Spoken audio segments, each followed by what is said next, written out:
Back my friend on my channel lit and little things. अगर आप भी plan कर रहे हैं मॉनसून में नैनीताल, भीमताल, कैची धाम का ट्रिप, तो ये वीडियो आपके लिए है। इस वीडियो में लास्ट तक बने रहिएगा। आपको मिलेगी पूरी आइटिनरी और ढेर सारी टिप्स। तो इस ट्रिप के लिए सबसे पहले आपको काठगोदाम से पहुंचना होगा भीमताल। उसके लिए आप किसी भी बस या टैक्सी करके आप नैनीताल या भीमताल पहुंच सकते हैं। होटल्स भीमताल में लीजिएगा क्योंकि वो चीप और क्वालिटी वाइज बहुत अच्छी रहेगी। अब डे 1 में चेक इन करके निकल जाइए भीमताल के लिए। यहाँ बोटिंग के चार्जेस 450 रुपीज़ हाफ राउंड है, जो मुझे कॉस्टली लगा। यहाँ बोटिंग अवॉइड भी कर सकते हैं। मुझे एक्वेरियम कैफ़े नहीं जाना था, आप चाहे तो पूरा राउंड ट्रिप करके एक्वेरियम कैफ़े जा सकते हैं इस पोंड के बीच में, जो कि एक कैफ़े बना हुआ है। आफ्टर दिस हम गए हनुमानगढ़ी दर्शन करने के लिए और इसके बाद हमने ढेर सारी फ़ोटोज़ यहाँ क्लिक करवाई। इसके बाद हम निकल गए कमल ताल के लिए, जो कि मॉनसून में बहुत ही खूबसूरत लगता है। अगर आप इसका व्यू देखेंगे मॉनसून में तो दैट इज़ टोटली मैं आप देख सकते हैं कि कितने खूबसूरत कमल यहाँ पर खिले हुए हैं। के ऑपोजिट में आपको मिल जाएगा नौकुचिया ताल, जहाँ पर पूरी फैमिली बोटिंग आपको मिल सकती है सिर्फ 500 रुपये में। यहाँ आप कायाकिंग भी कर सकते हैं और ज़रूर कीजिएगा। मैंने भी किया था, पर क्योंकि मेरे पास फ़ोन नहीं था उस वक्त तो मैं रिकॉर्ड नहीं कर पाई। उसका चार्जेस पड़ेगा आपको 300 पर पर्सन। यहाँ पर जिप लाइनिंग भी अवेलेबल है।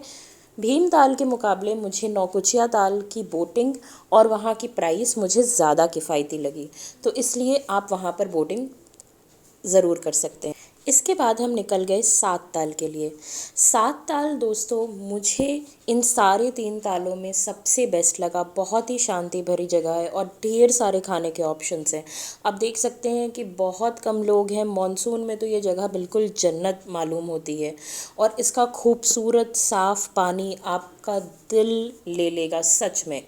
आप बोटिंग भी कर सकते हैं, आप यहाँ चाय मैगी का मज़ा ले सकते हैं, ढेर सारी रील्स बना सकते हैं, फ़ोटो क्लिक करवा सकते हैं और यहाँ अपना पूरा इवनिंग और डे 1 स्पेंड कर सकते हैं। इसके बाद अपना डे 1 एंड करने के बाद 7 ताल में अपनी इवनिंग स्पेंड करने के बाद हमने चेक इन किया अपने होटल में। ये होटल नहीं था, ये एक होम स्टे था और जो कि बहुत ही खूबसूरत था। इसकी डिस्क्रिप्शन मैं कमेंट बॉक्स में ऐड कर दूँगी, आप चाहें तो इसे भी बुक कर सकते हैं। डे 2 पर हम निकल गए कैची धाम की यात्रा के लिए। आपको सजेस्ट करूंगी कि सुबह 6 बजे निकल जाइए। मॉनसून में सारी गाड़ियां एकदम मंदिर के द्वार तक पहुंच रही हैं और पार्किंग की बहुत ही अच्छी व्यवस्था है। बस आप जल्दी निकलिए और दर्शन आपका बिल्कुल स्मूथली होगा। लेकिन ये बात याद रखिए कि कैची धाम में मोबाइल का यूज़ बिल्कुल भी अलाउड नहीं है। आप फ़ोन अपने पॉकेट में रख सकते हैं, लेकिन अगर आपने अपना फ़ोन बाहर निकाला तो वहाँ बहुत ही फ़ाइट हो सकती है वहाँ के लोगों से, इसलिए इसको अवॉइड करिए। दर्शन करने के बाद एकदम स्मूथली दर्शन करने के बाद हम निकल गए नैनीताल के लिए।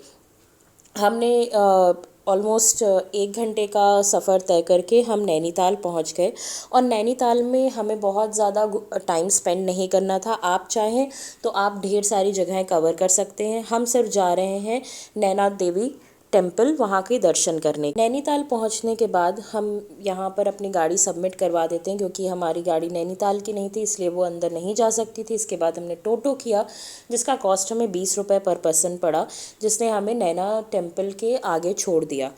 अब गाड़ी क्योंकि अंदर नहीं जा सकती है, उसके अलावा भी हमें कॉस्ट देना पड़ा है, जो कि 300 रुपीज़ है। यहाँ पर इस पूरे जगह पर आपको सिर्फ नैना टेम्पल ही नहीं मिलेगा, बल्कि गुरुद्वारा और इसके साथ साथ एक मस्जिद भी मिलती है। टेम्पल दर्शन करने के बाद हम पहुँच गए अपने साइट पर, जहाँ से फिर हमने शुरू की अपनी यात्रा गोलू देवता मंदिर के लिए।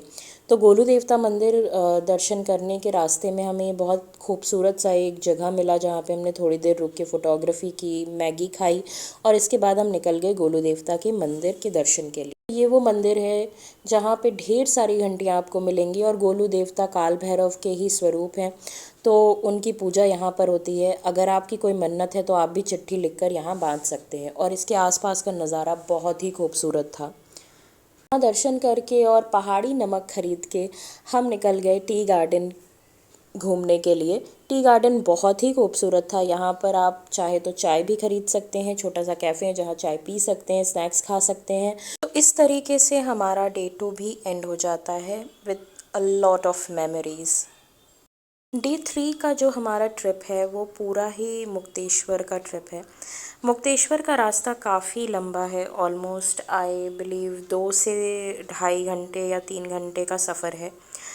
तो मैं कहूँगी कि अगर आप जल्दी मॉर्निंग में 9 बजे तक निकलें तो आप वहाँ 11 बजे तक पहुँच जाएंगे और आपका सफ़र जो होगा वो बहुत ही अच्छा होगा, क्योंकि मॉनसून में तो वैसे भी वेदर बहुत ही खूबसूरत होता है, तो आपको रास्ते भर में बहुत ही सारे अच्छे अच्छे व्यूज़ देखने को मिलेंगे।